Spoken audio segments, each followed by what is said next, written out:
Welcome everyone. Welcome to this webinar for health professionals interested in moving to New Zealand. My name is Fabian Maisonneuve and I'm a licensed advisor at New Zealand Shores Immigration. New Zealand Shores is an immigration consultancy based in New Zealand and more recently in South Africa, where we have a flashy new office. And we have a team of 9 licensed immigration advisors. We've had a lot of interest for this event. Actually, several hundred people are attending, either live or through the recording, which you will all get. So apologies in advance if we can't answer everyone's questions today. We'll do our best. We have staff in the background monitoring the Q&A, but if we can't get to your question during the live, we'll reach out to you separately after the event. Welcome once again to all of you watching this from the UK, the US. We've had people register from Canada, South Africa, Singapore, Italy, and beyond. Our wonderful panelists today include Charlotte Stockman, my colleague and licensed advisor. She will enlighten us with the latest from Immigration New Zealand. But first, our partner, Prudence Thompson, Director at Accent Health Recruitment, will kickstart the discussion. Prudence, we are welcoming back a few attendees who attended the previous webinars, but most guests today are new. So what can you tell them about Accent and how your team can help them with the employment and recruitment aspects of migration? Great, well thanks Fabian. We're based in Christchurch, which is the South Island of New Zealand. So this is sign language for New Zealand and the South Islands down here. We are health recruitment specialists. I'm an ex-nurse myself. Kristen comes from education and Hayley comes from practice and psychiatric nursing background. So we understand your needs. We're here to help you get a job. Now we'll also help you through the relocation, the isolation and the resettlement in New Zealand, and we partner up with NZ Shores who do the immigration. So it's our job to get your job. We only bring people into New Zealand, and we've been doing this for 24 years now. So we're a free service, and it's our job to find you a job in New Zealand and help you out with your speciality, particularly your registration and the interview process, which we'll go through later. Wonderful. Thank you, Prudence. So obviously, COVID has sort of thrown a spanner in the works. How would you say the COVID pandemic has affected positively or negatively opportunities for work in New Zealand? Well, positively, there's more vacancies, and also the visa processing time is a lot quicker because they're only processing visas for health professionals and essential workers. So the processing time is super quick, as little as 10 days to get a critical purpose visitor visa. But I won't put any pressure on Charlotte there, but around 10 days to get a critical purpose visitors visa, which is good. There's more vacancies because nurses have moved away from the hospital to start to help with the immunisations and swabbing. And also we've got an ageing population and a growing population, so we need more medical staff in New Zealand, all locations and pretty much all specialties. Fantastic. So we'll talk about visas shortly with Charlotte, but regarding registration, I mean, this is going to be the very first step, securing occupational registration in New Zealand for, well, all health professionals. Can you tell us a bit about how Accent can help with this and the timeframes at the moment as well? Sure. So we recruit nurses, doctors, physios, OTs, midwives, anaesthetic technicians, radiographers, occupational therapists, I say physios, all allied health professionals, all hospital staff. The registration process is different for each person. So physios, it takes 4 to 6 months to get your registration. Nursing is sort of 3 to 6 months. Doctors is 1 month, and ODPs or anaesthetic technician is only a matter of weeks. Midwives is a couple of months. So it depends on your occupation. But if you email info@accent.net.nz, pop that down there, let me know your occupation, and I will send you the registration link for your specific occupation, along with hints and lists and bullet points. So the registration process must be done for all occupations to work in New Zealand, apart from doctors. Doctors need a job offer first. But in order to get a job interview in New Zealand, you must have your professional registration. So plan 6 months in advance. Okay, that's really good advice there, Prudence. Hey, everyone, just a reminder to please put your questions in the Q&A down below rather than the chat.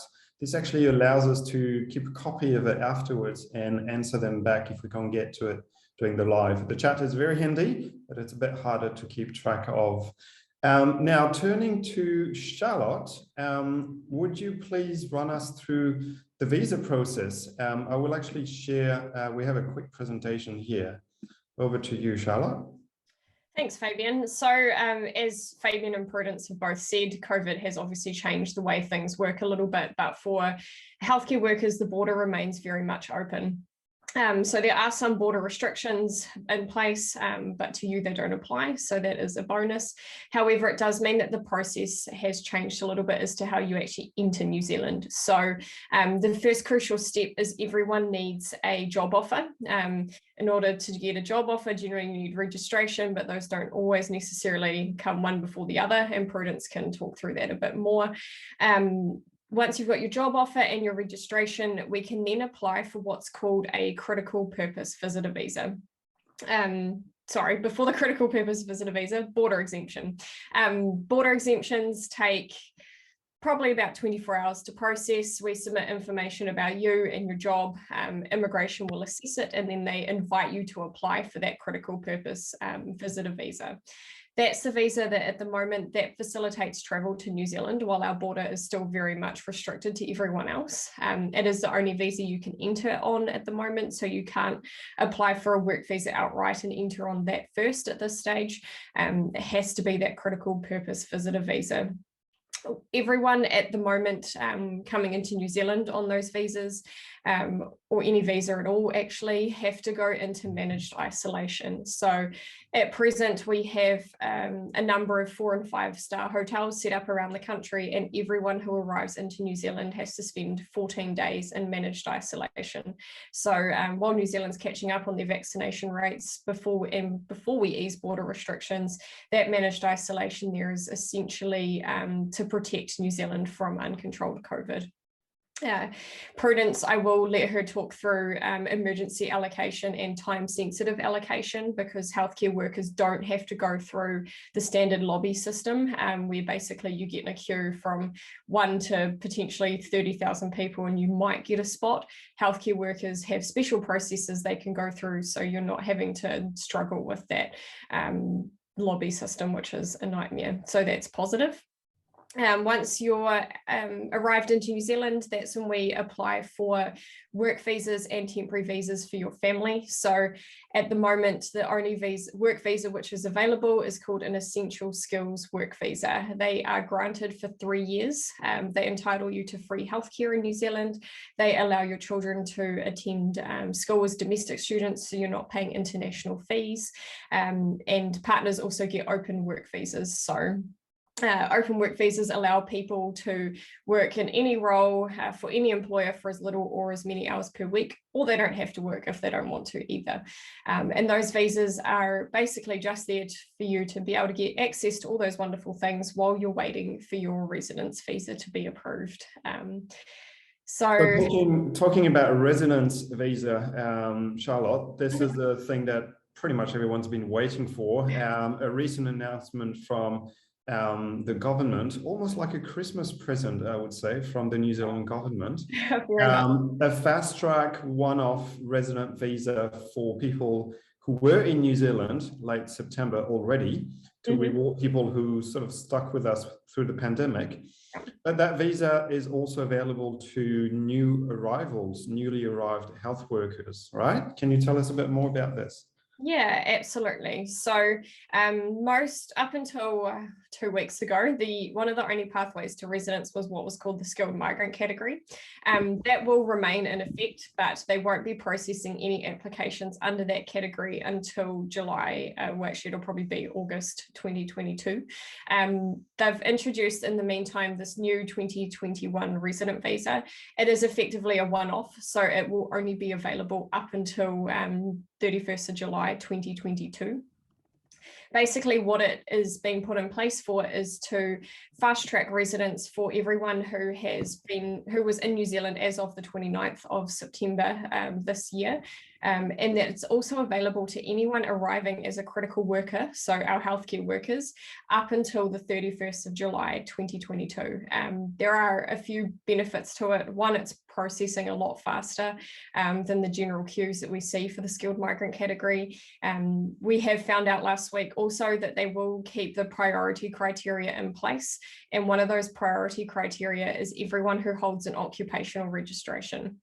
So obviously all of you healthcare workers, you will need an occupational registration to be able to do your job here in New Zealand and to get a visa. So that means that when you apply for that resident visa, we obviously don't have specific timeframes yet that we can give you, because obviously we haven't seen this happen in process as of yet.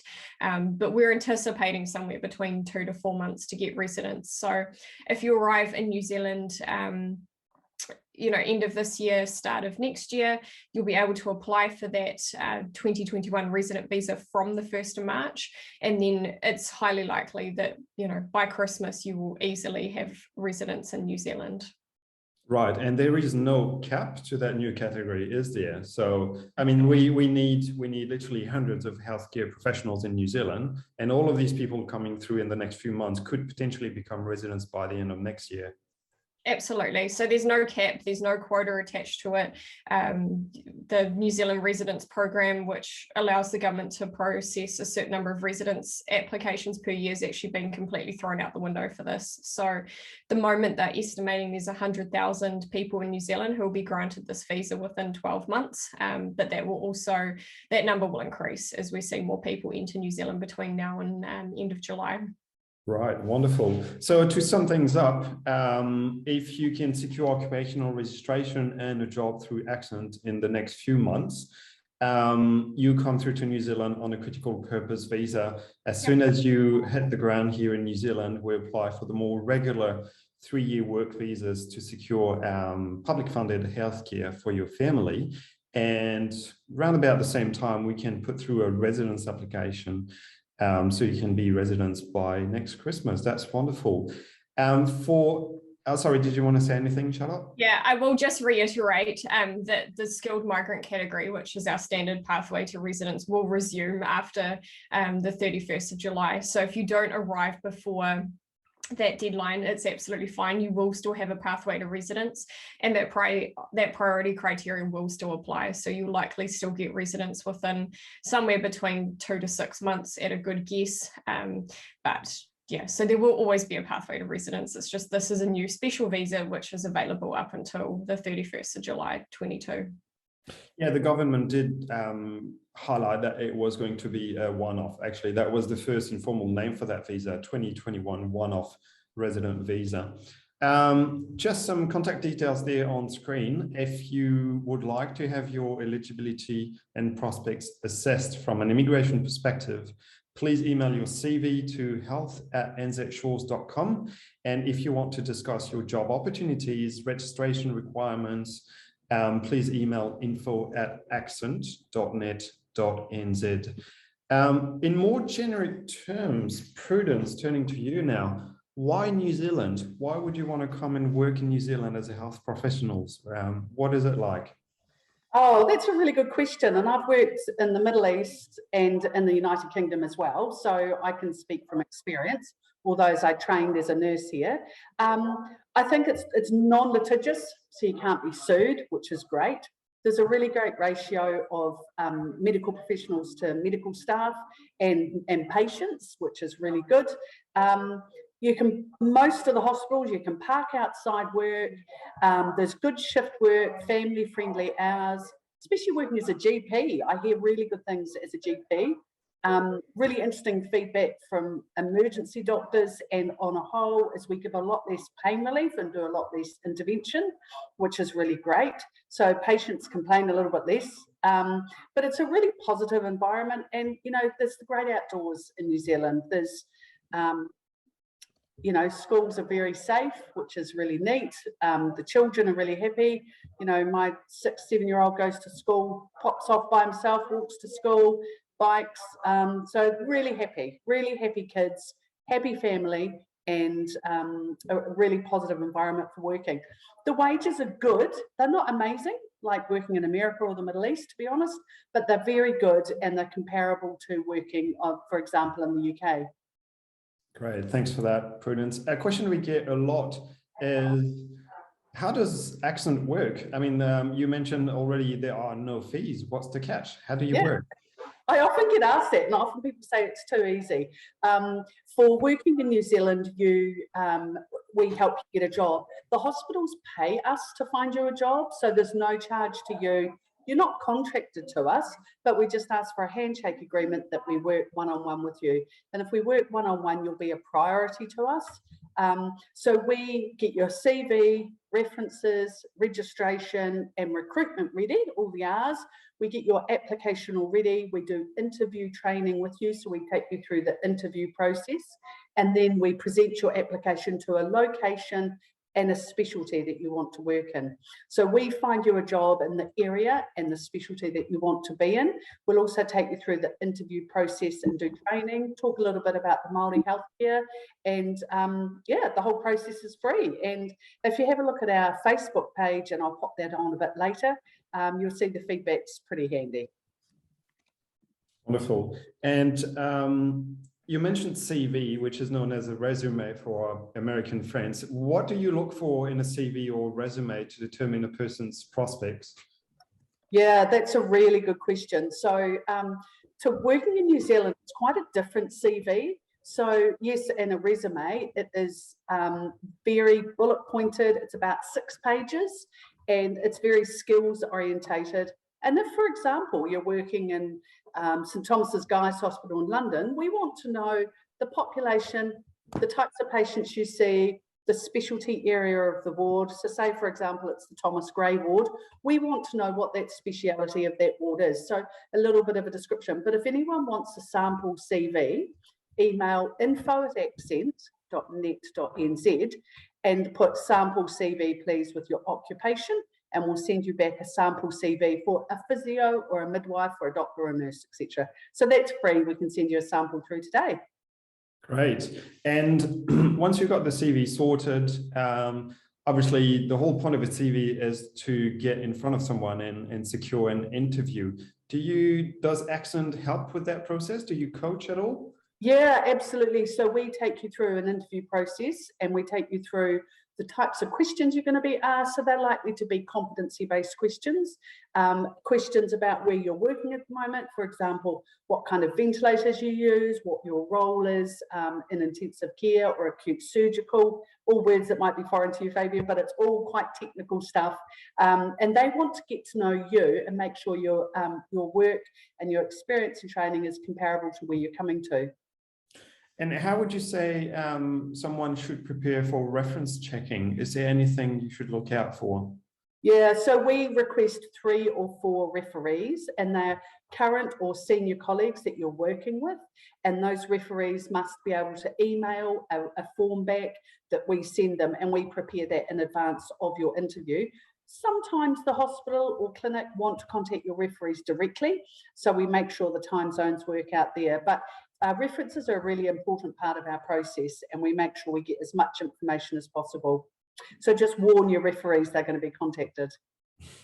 Thank you, Prudence. So that's Accent's support for job and recruitment prospects. Charlotte, for the immigration side of things, a lot of people decide to go with an immigration advisor or lawyer. Some people try and do it themselves, sometimes get very confused about the paperwork. Can you tell us a bit about how a consultancy like New Zealand Shores can add value to the process and try and streamline and expedite things?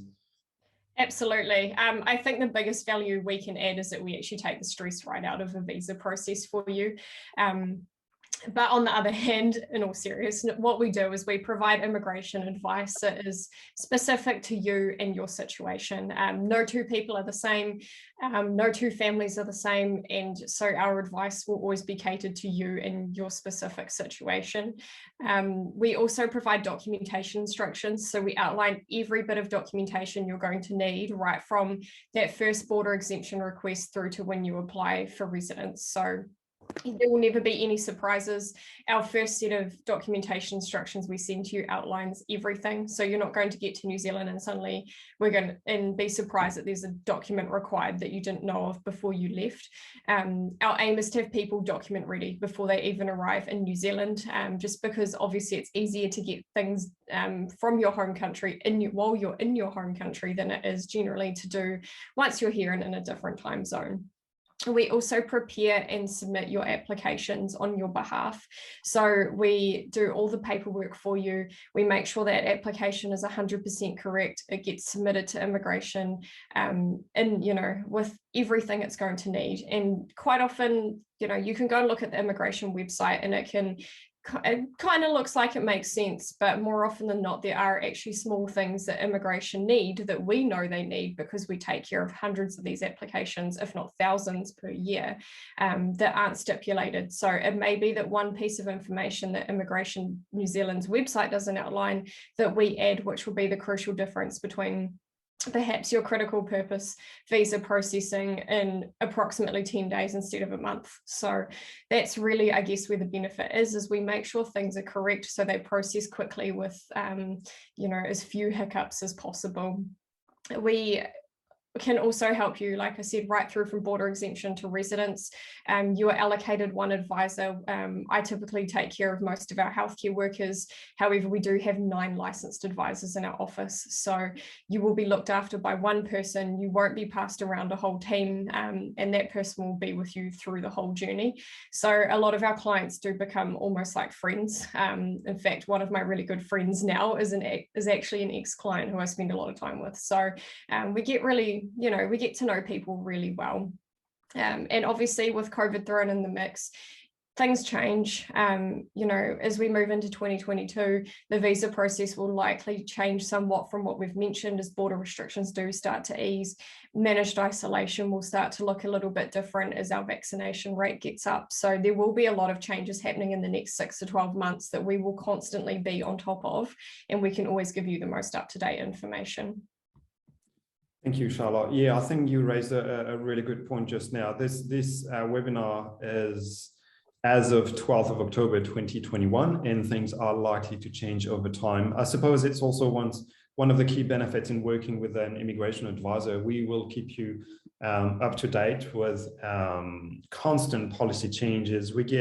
We call them amendment circulars on a weekly basis from Immigration New Zealand. Some visa pathways get phased out, some new ones pop up, whether permanently or temporarily. Things change quite a lot in this industry. All right, that's great. One thing I wanted to mention, and probably that's one for you, Prudence, to answer, COVID vaccination, COVID jabs. Most countries offshore have made a mandatory requirement for health workers to be vaccinated. What's the situation with New Zealand about, working in New Zealand or even entering the country? Is getting COVID vaccination a requirement now? Yeah, it is now. So no jab, no fly. So you do need to be double vaccinated. But we've found every nurse and doctor and allied health professional we've recruited has been double vaccinated, which is great. So there's a list of requirements. If you contact us, we can give you the list of acceptable visas, which is great. Sorry, not acceptable visas, acceptable vaccinations. And yeah, you will need that to work in New Zealand. And obviously it's a sensible move to keep COVID out of the community. Yeah, that's great. All right, anything you wanted to mention as a conclusion, Charlotte? Yeah, nothing in particular, but I would like Prudence to just talk through emergency allocation and time-sensitive allocation for our healthcare workers for managed isolation, because I said she would and we didn't actually get back to that. Yeah, thanks Charlotte. I think the other thing too is we get to know people exceptionally well as well, and we do collect some friends along the way, which is really neat. I've got friends from all around the world now, but all in New Zealand. And we, you know, it's a really, really bespoke, personalised service. You know, we don't charge you anything, and you're not contracted to us, but everyone sticks and stays, which is great. We're in a particularly busy phase at the moment with people wanting to come to New Zealand and a lot of vacancies, but we don't you know, touch wood, we don't drop the ball. We look after you really well, and we've got a really great relationship with all the employers, so all the employers will use us. From an emergency managed isolation and quarantine, EMIG, as we call it now, we've had, again, touch wood, 100% success with getting everyone into MIQ. Now, if you are ready to come in the next 3 months, go to the MIQ lobby now, because it's opening in 34 minutes, and you may be lucky enough to get a managed isolation spot. So we encourage people to get a lobby spot. Otherwise, it's a managed isolation emergency application, which you apply for 14 days before coming to New Zealand. Some people don't get it till 2 days before they're due to arrive, which is obviously a little bit stressful, but we write a lot of letters. We get your letters, your flights, your visa, your job offer, your registration, and an extra letter from the employer, and we've had 100% success getting everyone into managed isolation. And the experience of people in isolation is exceptionally positive. The food and the staff, I get such positive feedback about the security staff, the police, the food, the Wi-Fi. And some people are lucky enough to have a courtyard. Some people are in their hotel room and they're only allowed out at certain times. But look, we're keeping New Zealand as safe as we possibly can. So we thank you for doing that 14 days. Thank you, Prudence. One thing I thought mention is, sure, people come to New Zealand for the landscape and the way of life, but the reason they really stay here is really the people, wonderful people out here. Thank you so much, everyone, for attending this webinar. Those of you who couldn't attend the live, you'll get a recording. And if you have any further questions about recruitment, opportunities, or registration, it's info@accent.net.nz. And if you have any question about the visa process, the immigration process, or if you'd like a full eligibility report to come and live in New Zealand, please email health@newzealandshores.com. Thanks again, everyone, and keep in touch. Thank you very much. Ka kite. See you later.